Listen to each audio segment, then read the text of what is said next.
Set में question पाठ्यक्रम से, शैक्षिक गतिविधि से, शैक्षिक संस्थानों से एवं कक्षा 4 एवं कक्षा 5 के पर्यावरण विज्ञान से लिया गया है।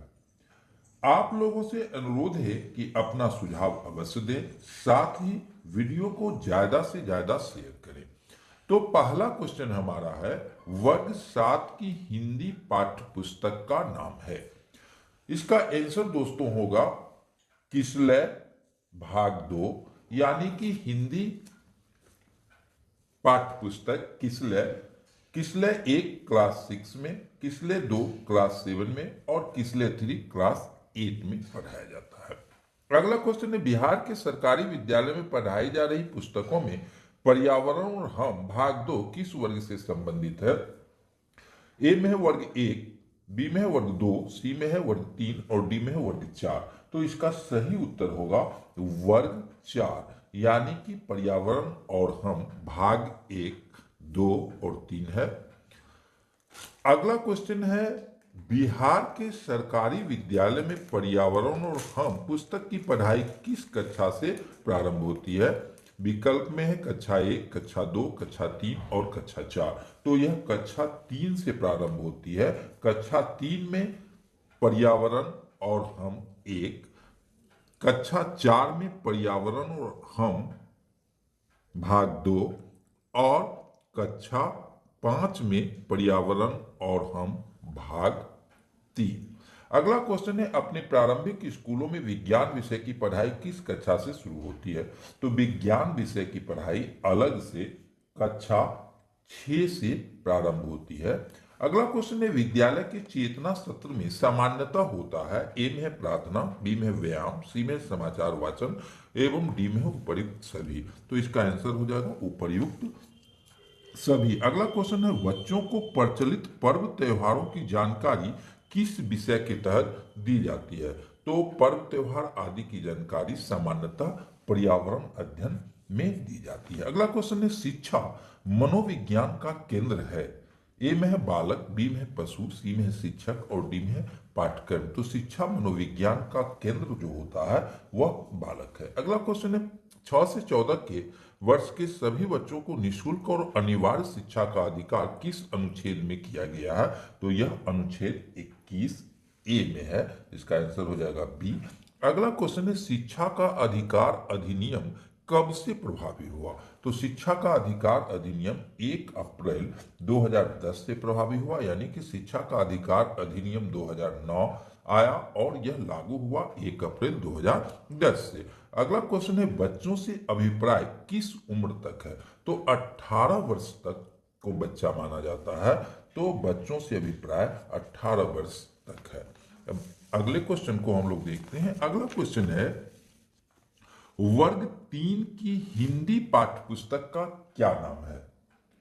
तो वर्ग 3 की हिंदी पाठ्य पुस्तक का नाम कोम्पल है।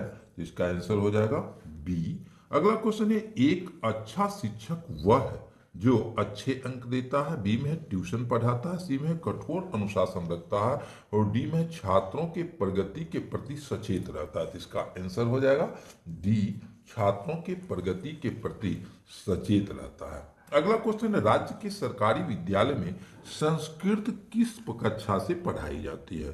तो राज्य के सरकारी विद्यालय में संस्कृत की शिक्षा जो है कक्षा 6 से दी जाती है। अगला क्वेश्चन है, वर्ग प्रथम में पढ़ाई जाने वाली हिंदी के पुस्तक का क्या नाम है? ए में है किसलय, बी में है अंकुर, सी में है कोम्पल और डी में है बाल साहित्य। तो वर्ग प्रथम में पढ़ाई जाने वाली हिंदी पुस्तक का नाम है अंकुर। तो इसका आंसर हो जाएगा बी। अगला क्वेश्चन है, शिक्षण एक पारस्परिक क्रिया है। ए में है छात्र एवं शिक्षक के बीच, बी में है शिक्षक एवं अभिभावक के बीच, सी में है छात्र एवं छात्र के बीच और डी में है कोई नहीं। तो शिक्षण एक पारस्परिक क्रिया जो है वह छात्र एवं शिक्षक के बीच है। अब अगला क्वेश्चन है, एक अच्छा पुस्तकालय वह है जहां पुस्तकों के अधिक से अधिक उपयोग होता है। जिसका आंसर बी हो जाएगा। अगला क्वेश्चन है ऑपरेशन ब्लैक बोर्ड संबंधित है, यह शिक्षा से संबंधित है और यह क्वेश्चन बार बार आता है। अगला क्वेश्चन है बच्चे सबसे पहले कौन सी भाषा सीखते हैं, तो बच्चे सबसे पहले अपनी मातृभाषा को सीखते हैं। अब अगला क्वेश्चन है बालकों में किशोरावस्था का आरंभ माना जाता है, तो किशोरावस्था का प्रारंभ जो होता है वह 12 वर्ष की आयु से होता है, तो इसका आंसर हो जाएगा बी। अब अगला क्वेश्चन है सांख्य दर्शन के प्रवर्तक थे, तो सांख्य दर्शन के प्रवर्तक कपिल थे। अगला क्वेश्चन है विद्यालय एक संस्था है, ए में है आर्थिक, बी में मनोवैज्ञानिक, सी में है सामाजिक और डी में है राजनीतिक, तो विद्यालय जो है वह एक सामाजिक संस्था है।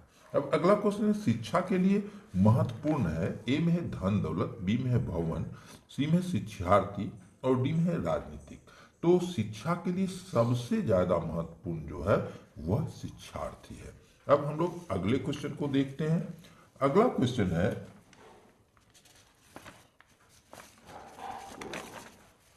कक्षा 8 में पढ़ाई जाने वाली संस्कृत पुस्तक का नाम है, ए में है संस्कृत सुधा भाग 1, बी में है संस्कृत सुधा भाग 2, सी में है अमृता भाग 2 और डी में है अमृता भाग 3। तो संस्कृत की पुस्तक कक्षा 6 से पढ़ाई जाती है, 6 में अमृता भाग 1, 7 अमृता भाग 2 और 8 में अमृता भाग 3, तो इसका आंसर हो जाएगा अमृता भाग 3। अब अगला क्वेश्चन है वर्ग 6 से 8 तक की अंग्रेजी पुस्तक का नाम है, तो 6, 7 और 8 में जो अंग्रेजी की पुस्तक बिहार में है उसका नाम है रेडियंस। अब हमारा अगला क्वेश्चन है हमारी दुनिया भाग 1 किस कक्षा की पुस्तक है, तो हमारी दुनिया भूगोल की किताब है जो भाग 1 कक्षा 6 में, भाग 2 कक्षा 7 में और भाग 3 कक्षा 8 में है। अगला क्वेश्चन है कक्षा 6 से 8 तक इतिहास की पुस्तक का नाम है, तो इतिहास की पुस्तक का नाम है अतीत से वर्तमान, यह जो है भाग 1 6 में, भाग 2 7 में और भाग 3 8 में। अब अगला क्वेश्चन है समुदाय एक शिक्षक से यह अपेक्षा करता है, ए में है उसका आचरण व्यवहार अच्छा हो, बी में है छात्रों के साथ किसी प्रकार का भेदभाव न हो, सी में है विषय वस्तु का अच्छा जानकार हो और डी में है उपर्युक्त सभी, इसका आंसर हो जाएगा उपर्युक्त सभी। अब अगला क्वेश्चन है शिक्षा का उद्देश्य होना चाहिए, ए में विद्यार्थियों में व्यावसायिक कुशलता का विकास करना, बी में विद्यार्थियों में सामाजिक जागरूकता का विकास करना, सी में विद्यार्थियों को परीक्षा के लिए तैयार करना और डी में इनमें से कोई नहीं, तो इसका आंसर होगा विद्यार्थियों में सामाजिक जागरूकता का विकास करना, बी। अगला क्वेश्चन है बालक का समाजीकरण करने की पहली संस्था है, ए में है घर, बी में है मंदिर, सी में है विद्यालय और डी में है मित्र मंडल, तो बालक का समाजीकरण जो होता है वह सबसे पहले अपने परिवार घर में होता है, जिसका आंसर हो जाएगा ए। अगला क्वेश्चन है ठेस कहानी के रचनाकार हैं, तो ठेस एक आंचलिक कहानी है, इसके रचनाकार फणीश्वरनाथ रेणु हैं। अगला क्वेश्चन है सूरदास ने कृष्ण की किस अवस्था की चर्चा की है, तो सूरदास ने कृष्ण के बाल्यावस्था की चर्चा की है। अगला क्वेश्चन है राज्य स्तर पर निम्नलिखित में से कौन सी संस्था राज्य नोडल एजेंसी के रूप में कार्य करती है, ए में है एनसीईआरटी, बी में है एनयूईपीए, सी में है सीबीएसई और डी में है एससीईआरटी, तो राज्य नोडल के एजेंसी के रूप में एससीईआरटी कार्य करती है। अब अगला क्वेश्चन हमारा है एससीईआरटी का पूर्ण रूप है, तो एससीईआरटी का पूर्ण रूप है state council of educational research and training. अब अगला क्वेश्चन है श्री गुरु गोविंद सिंह का जन्म स्थान तख्त हरमंदिर स्थित है, यह पटना में है। ये सारे क्वेश्चन क्लास 4 और 5 के पर्यावरण विज्ञान से लिया गया है। अगला क्वेश्चन है विष्णुपद मंदिर स्थित है, ए में है गया में, बी में है वैशाली में, सी में है दरभंगा में और डी में है पटना में, तो विष्णुपद मंदिर जो है सो गया में स्थित है। अगला क्वेश्चन है दरभंगा मधुबनी क्षेत्र की मुख्य भाषा है, तो दरभंगा मधुबनी सहरसा आदि क्षेत्रों में मुख्य रूप से मैथिली भाषा बोली जाती है। अगला क्वेश्चन है ककोलत जलप्रपात बिहार के किस जिले में स्थित है?